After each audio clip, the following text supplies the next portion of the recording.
കേരളത്തിലെ മുഖ്യമന്ത്രി ആര് എന്നതിന് അനിശ്ചിതത്വം തുടരുന്നതിനിടെ മുതിർന്ന കോൺഗ്രസ് നേതാക്കളെ AICC നേതൃത്വം ഡൽഹിയിലേക്ക് വിളിപ്പിച്ചിരിക്കുകയാണ്. മുൻ KPCC അധ്യക്ഷന്മാരെയാണ് ഇപ്പോൾ ഡൽഹിയിലേക്ക് വിളിപ്പിച്ചിരിക്കുന്നത്. കെ സുധാകരനെയും കെ മുരളീധരനെയും മുല്ലപ്പള്ളി രാമചന്ദ്രനെയും ഒപ്പം MM ഹസനെയും ഉൾപ്പെടെയുള്ള VM സുധീരനെ അടക്കം 5 പേരെയാണ് ഇപ്പോൾ ഡൽഹിയിലേക്ക് വിളിപ്പിച്ചിരിക്കുന്നത്. അതിൽ ചില നേതാക്കന്മാരുമായി മുല്ലപ്പള്ളി ഉൾപ്പെടെയുള്ളവരുമായി ആശയവിനിമയം നടത്തിയിരിക്കുന്നു. ഡൽഹിയിലേക്ക് പോകാത്ത നേതാക്കളുമായി ആശയവിനിമയം നടത്തിയിരിക്കുന്നു രാഹുൽ ഗാന്ധി എന്നുള്ളതാണ് അറിയാൻ കഴിയുന്നത്. ഒപ്പം പ്രിയങ്ക ഗാന്ധിയും ഈ വിഷയത്തിൽ ഇടപെടുന്നതായിട്ടാണ് അറിയാൻ കഴിയുന്നത്. പി ബസന്ത് ഡൽഹിയിൽ നിന്നും ചേരുന്നുണ്ട്. ബസന്ത്, എന്താണ് പുതിയ നീക്കങ്ങൾ? എങ്ങനെയാണ് ഈ നേതാക്കളെ ഡൽഹിയിലേക്ക് വിളിപ്പിക്കുമ്പോൾ അതിന്റെ സാധ്യത എന്താണ് മനസ്സിലാക്കാൻ കഴിയുന്നത്?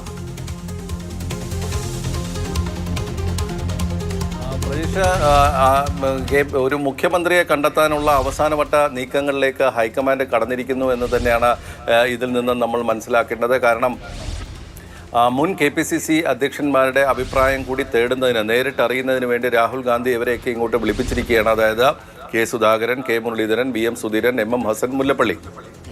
ഇതിൽ മുല്ലപ്പള്ളി രാമചന്ദ്രൻ ഡൽഹിയിലേക്ക് വരുന്നില്ല എന്ന് അറിയിച്ചിട്ടുണ്ട്. അദ്ദേഹത്തിന് ദീപാദാസ് മുൻഷിയുടെ അറിയിപ്പ് കിട്ടിയിട്ടുണ്ട്. പക്ഷേ തന്നെ വിളിക്കുകയാണെങ്കിൽ താൻ അഭിപ്രായം പറയും എന്ന് മാത്രമാണ് ഇപ്പോൾ മുല്ലപ്പള്ളി അറിയിച്ചിരിക്കുന്നത്. ഏതായാലും അദ്ദേഹം ഒഴിച്ച് ബാക്കിയുള്ളവരൊക്കെ തന്നെ ഡൽഹിയിലേക്ക് വരുന്നുണ്ട് എന്നുള്ളതാണ്. മുൻ മുഖ്യമന്ത്രി കൂടിയായ കോൺഗ്രസിൻ്റെ സമുന്നത നേതാവ് AK ആന്റണിയുടെ അഭിപ്രായവും രാഹുൽ ഗാന്ധി തേടിയിട്ടുണ്ട് എന്ന് വേണം നമുക്ക് ഇതിൽ നിന്ന് മനസ്സിലാക്കാൻ. ഒരു വൈഡർ കൺസൾട്ടൻസിലേക്ക് കാര്യങ്ങൾ നീങ്ങുന്നു. അതായത് ഒരു പേരിൽ ഒന്നുകിൽ ഹൈക്കമാൻഡ് എത്തിയിട്ടുണ്ടാവണം. ആ പേരിൻ്റെ കാര്യത്തിൽ ഒരു സമവായം ഉണ്ടാക്കുന്നതിനുള്ള നീക്കങ്ങൾ ഇപ്പോൾ സജീവമായി നടക്കുന്നു എന്ന് തന്നെ നമുക്ക് മനസ്സിലാക്കാൻ കഴിയും. നേരത്തെ വന്ന ചില റിപ്പോർട്ടുകളുണ്ട്. KC വേണുഗോപാലിന് അനുകൂലമായിട്ട് ഹൈക്കമാൻഡ് നിൽക്കുന്നു. അപ്പോൾ അത് ഉടനടി പ്രഖ്യാപനങ്ങൾ ഉണ്ടാവുമെന്നുള്ള തരത്തിലേക്കാണ് വന്നിരുന്നതെങ്കിലും ഇപ്പോൾ വലിയൊരു ചർച്ചയിലേക്ക് ഹൈക്കമാൻഡ് കടക്കുന്നു എന്ന് പറഞ്ഞാൽ അതിനർത്ഥം ഇനി മറ്റെന്തെങ്കിലും അഭിപ്രായങ്ങൾ അവിടെ ഉണ്ടെങ്കിൽ അതുകൂടി കേൾക്കാൻ വേണ്ടിയുള്ളതാണ്. പക്ഷേ അതിനിടയിൽ ശ്രദ്ധേയമായ മറ്റൊരു വിവരം കൂടി വരുന്നത് പ്രിയങ്ക ഗാന്ധി ഈ വിഷയത്തിൽ ഇടപെടുന്നു എന്നുള്ളതാണ്. പ്രിയങ്ക ഗാന്ധി രാഹുൽ ഗാന്ധിയുമായി സംസാരിച്ചുവെന്നും മല്ലികാർജ്ജുന ഖാർഗെ AICC അധ്യക്ഷൻ മല്ലികാർജ്ജുന ഖാർഗെയുടെ അടുത്ത് കേരളത്തിലെ രാഷ്ട്രീയ സാഹചര്യങ്ങൾ ചർച്ച ചെയ്തു എന്നുള്ള റിപ്പോർട്ടുകളും ഇപ്പോൾ പുറത്തു വന്നിട്ടുണ്ട്. അത് ഏത് തരത്തിൽ, അല്ലെങ്കിൽ ആരെങ്കിലും ഫേവർ ചെയ്തിട്ടാണോ, ഏതെങ്കിലും ഒരു മുഖ്യമന്ത്രി സ്ഥാനാർത്ഥി വേണമെന്നുള്ള തരത്തിലാണ് എന്നൊന്നും വ്യാഖ്യാനിക്കാൻ കഴിയില്ല. പൊതുവിലുള്ള രാഷ്ട്രീയ സാഹചര്യങ്ങൾ അവിടെ ചർച്ച ചെയ്യപ്പെട്ടു എന്ന് തന്നെയാണ് നമ്മൾ മനസ്സിലാക്കുന്നത്.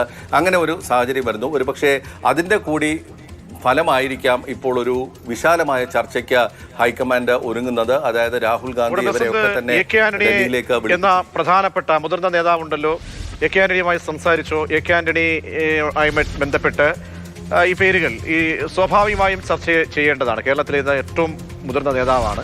അപ്പോൾ ആന്റണിയുടെ എന്തെങ്കിലും അഭിപ്രായം കൂടി കേട്ടിരിക്കാമോ? തീർച്ചയായും അത് കഴിഞ്ഞ ദിവസം തന്നെ പറഞ്ഞിരുന്നതാണ്. സോണിയാഗാന്ധിയുടെയും അതോടൊപ്പം തന്നെ മുതിർന്ന നേതാവ് AK ആന്റണിയുടെയും അഭിപ്രായങ്ങൾ കേൾക്കും എന്ന് തന്നെയാണ് ഹൈക്കമാൻഡ് കഴിഞ്ഞ ദിവസം വ്യക്തമായത്. അതായത് ദീപാദാസ് മുൻഷി പറഞ്ഞിരുന്നതും മറ്റു നേതാക്കൾ അറിയിച്ചതും. പക്ഷേ AK ആന്റണിയുമായി സംസാരിച്ചോ എന്നുള്ള കാര്യത്തിൽ നമുക്ക് വ്യക്തതയൊന്നും തന്നെയില്ല. പക്ഷേ അറിയുന്ന ചില വിവരങ്ങൾ AK ആന്റണി അങ്ങനെ ഏതെങ്കിലും ഒരു പേരുകളിലേക്ക് നീങ്ങുമോ എന്നുള്ള കാര്യത്തിൽ സംശയമുണ്ട്. അദ്ദേഹം ഒരു മുതിർന്ന നേതാവ് എന്നുള്ള നിലയ്ക്ക് എന്തെങ്കിലും ഒരു നിലപാട്, അല്ലെങ്കിൽ അത്തരത്തിലൊരു പേരിലേക്ക് മാത്രം ചുരുങ്ങിക്കൊണ്ടുള്ള എന്തെങ്കിലും അഭിപ്രായ പ്രകടനം നടത്തുമോ എന്നറിയില്ല. പക്ഷേ പൊതുവിലുള്ള കേരളത്തിലെ രാഷ്ട്രീയ സാഹചര്യം, കേരളത്തിലെ ഈ തെരഞ്ഞെടുപ്പിന് ശേഷമുള്ള ജനവികാരം, പൊതുവികാരം എന്തൊക്കെയാണ് എന്നുള്ളത് സംബന്ധിച്ച് ചില ആശയവിനിമയങ്ങൾ അദ്ദേഹം നടത്തിയിട്ടുണ്ടാകണം. അദ്ദേഹം ചികിത്സയിലാണ്. ആ ഒരു സാഹചര്യത്തിൽ അദ്ദേഹവുമായി ബന്ധപ്പെട്ട് അദ്ദേഹം അത്തരത്തിലൊരു തീരുമാനം എടുത്തിട്ടുണ്ട്, അല്ലെങ്കിൽ ഒരു നിലപാട് പറഞ്ഞിട്ടുണ്ടാകണം എന്നുള്ളതാണ് ഒരു സൂചന. ഒരുപക്ഷെ അതിൻ്റെ ഫലമായിരിക്കാം ഈ പറയുന്ന മുൻ KPCC അധ്യക്ഷന്മാരുടെ കൂടി അഭിപ്രായങ്ങൾ അറിയുക എന്നുള്ളത്. അതിൽ കെ സുധാകരനാണ് പരസ്യമായിട്ടുള്ള ഒരു നിലപാടെടുത്തിട്ടുള്ളത്. അതായത് ഞാൻ KC വേണുഗോപാലിനെ മുഖ്യമന്ത്രിയായി കാണാൻ ആഗ്രഹിക്കുന്നു എന്ന് പരസ്യമായി നിലപാടെടുത്തിട്ടുള്ള ഒരാളാണ് കെ സുധാകരൻ എന്നുള്ളത്. അദ്ദേഹം അതിനു മുമ്പ് രമേശ് ചെന്നിത്തലയുടെ പേര് പറഞ്ഞെങ്കിലും ഏറ്റവും ഒടുവിൽ പറഞ്ഞിരിക്കുന്ന പേര് KC വേണുഗോപാലിൻ്റെതാണ് എന്നുള്ളതാണ്. നാളെ ഇവിടെ അദ്ദേഹം വന്ന് എന്താണ് പറയാൻ പോകുന്നത് എന്നുള്ളത് ഇന്നത്തെ സാഹചര്യത്തിൽ നമുക്ക് കണക്കിലെടുക്കാൻ അല്ലെങ്കിൽ വിലയിരുത്താൻ കഴിയാത്ത സാഹചര്യമുണ്ട്. ചർച്ച ഉണ്ടാകുമെന്ന് പറയുമ്പോൾ ഈ നേതാക്കൾ ഡൽഹിയിലെത്തി സംസാരിച്ചതിന് ശേഷമായിരിക്കുമോ? പ്രധാനപ്പെട്ട ഘടകകക്ഷി എന്ന് പറയുമ്പോൾ ലീഗ് അഭിപ്രായം പറഞ്ഞിട്ടുണ്ട്, RSP അഭിപ്രായം പറഞ്ഞിട്ടുണ്ട്, ജോസഫ് വിഭാഗം അഭിപ്രായം പറഞ്ഞിട്ടുണ്ട്. അപ്പോൾ ഇവരുമായിട്ടൊക്കെ ഇനി ഒരു ചർച്ച ഉണ്ടായ ശേഷമായിരിക്കും ഒരു പ്രഖ്യാപനത്തിലേക്ക് പോവുക എന്നതാണോ?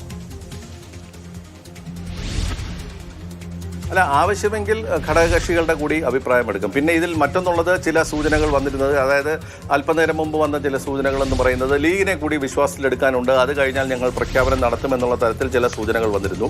പക്ഷേ ലീഗിനെ ഏത് തരത്തിലുള്ള വിശ്വാസത്തിലെടുക്കലാണ് എന്നുള്ളതാണ്. അതായത് ലീഗിൻ്റെ അഭിപ്രായം പൂർണ്ണമായും ഞങ്ങൾ അംഗീകരിക്കാം എന്നുള്ളതാണോ, അതോ ലീഗിൻ്റെ മുന്നിലേക്ക് ഞങ്ങളൊരു പേര് വെക്കുന്നു, നിങ്ങൾ അംഗീകരിക്കാം എന്നുള്ളതാണ്. ഈ രണ്ടിനും ഇടയിൽ വ്യത്യാസമുണ്ട്. അതായത് ലീഗ് മുന്നോട്ട് വെച്ചിട്ടുള്ള എന്തെങ്കിലും പേരുകൾ ഉണ്ടെങ്കിൽ അത് ഞങ്ങൾക്ക് അംഗീകരിക്കാൻ പറ്റില്ല എന്ന് പറയുന്നതാണോ, അതോ ഞങ്ങൾ ഈ എടുത്ത് തീരുമാനിച്ചിട്ടുള്ള പേര് ഇതാണ്, ഈ പേര് നിങ്ങൾ അംഗീകരിക്കണം എന്നുള്ളതാണോ?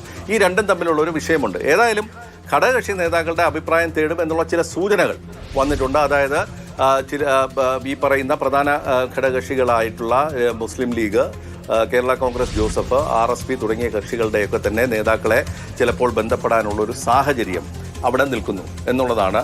അത് ലീഗുമായി ഒരുപക്ഷെ അവരുടെ നിലപാട്, അവർ നേരത്തെ ചില നിലപാടുകൾ പറഞ്ഞിരുന്നു, അഭിപ്രായങ്ങൾ പറഞ്ഞിരുന്നു.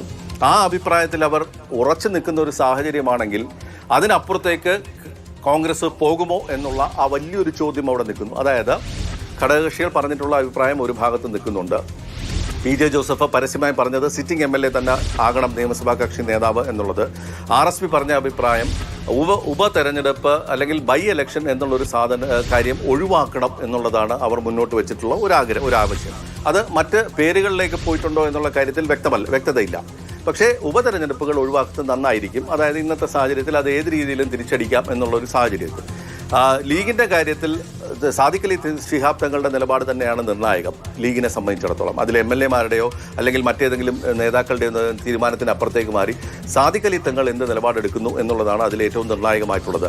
ലീഗിനെ സ്വാധീനിക്കാനുള്ള ചില ശ്രമങ്ങളും അതിനിടെ നടന്നിട്ടുണ്ട് എന്നുള്ള ചില സ്ഥിരീകരിക്കാത്ത റിപ്പോർട്ടുകളുണ്ട്. അതായത് ലീഗ് നേതൃത്വത്തെ സ്വാധീനിക്കുന്നതിന് ചില ലീഗുമായി ബന്ധമുള്ള, ലീഗ് നേതാക്കളുമായി ബന്ധമുള്ള ചിലരെയൊക്കെ ഇതിലേക്ക് ഉൾപ്പെടുത്തിക്കൊണ്ട് ലീഗ് നേതാക്കളുടെ മനസ്സ് മാറ്റുന്നതിനുള്ള ചില നീക്കങ്ങൾ ചില ഭാഗങ്ങളിൽ നിന്ന് നടന്നിട്ടുണ്ട് എന്നുള്ള ചില സൂചനകളും വരുന്നു. അപ്പോൾ വലിയ തോതിലുള്ള ഇടപെടലുകൾ പല സാഹചര്യങ്ങളിൽ നിൽക്കുന്നു. ഈ ഘടകകക്ഷി നേതാക്കളുടെ നിലപാട് ഒരു ഭാഗത്തുണ്ട്. തീർച്ചയായും പറഞ്ഞതുപോലെ നമുക്കിപ്പോൾ സാധ്യതകൾ മാത്രമാണ് മുന്നിലുള്ളത്. ആ സാധ്യതകൾ മേലുള്ള ചർച്ചകളാണ്. ഈ നേതാക്കന്മാരെ 5 പേരെ ഡൽഹിയിലേക്ക് വിളിക്കുമ്പോൾ ഒരു വൈഡർ കൺസൾട്ടേഷനിലേക്ക് പോവുകയാണോ, അതായത് ഒരു പേര് മുന്നിൽ ഇതിനോടകം തന്നെ തീരുമാനിച്ച് ഹൈക്കമാൻഡ് തീരുമാനമെടുത്ത ശേഷം ആ പേര് മുന്നോട്ട് വെച്ച് അതിന്മേൽ എന്താണ് നേതാക്കന്മാരുടെ അഭിപ്രായം, അല്ലെങ്കിൽ ഹൈക്കമാൻഡിന്റെ നിലപാട് ഇതാണ്, ഇക്കാര്യങ്ങൾ ഇങ്ങനെ വേണം എന്നതിലേക്ക് പോവുകയാണോ? അതായത് ഇപ്പോൾ നമുക്ക് ചിത്രത്തിലുള്ള 3 പേരാണല്ലോ. ഇപ്പോൾ KC വേണുഗോപാലിന്റെ പേരാണ് ഹൈക്കമാൻഡ് മുൻതൂക്കമായി വെക്കുന്നതെങ്കിൽ അതെന്തുകൊണ്ട് വെക്കുന്നു എന്ന കാര്യം തീർച്ചയായും ബോധ്യപ്പെടുത്തേണ്ടതില്ല. മാത്രമല്ല ഇപ്പോൾ ഈ ദിവസം കൂടി എന്താണ് ഫ്ലെക്സുകളിലേക്കും പ്രതിഷേധങ്ങളിലേക്കും ഒക്കെ ഈ ശാന്തമായ പ്രതിഷേധങ്ങളിലേക്ക് എന്ന രീതിയിൽ ഫ്ലെക്സുകൾ ഉയർന്നു തുടങ്ങിയിട്ടുണ്ട്. അപ്പോൾ ലീഗിനുൾപ്പെടെ ഇത് വൈകിക്കൊണ്ടുപോകുന്നതിൽ അവർക്കും വലിയ ബുദ്ധിമുട്ടും വലിയ എതിർപ്പുമൊക്കെ അവർ വിമർശനമായി ഉന്നയിക്കുകയൊക്കെ ചെയ്യുന്നുണ്ട്. അപ്പോൾ എന്തായിരിക്കും ഹൈക്കമാൻഡ് ഉദ്ദേശിക്കുക ഈ നേതാക്കന്മാർ ഡൽഹിയിലേക്ക് എത്തുന്നത് വഴി?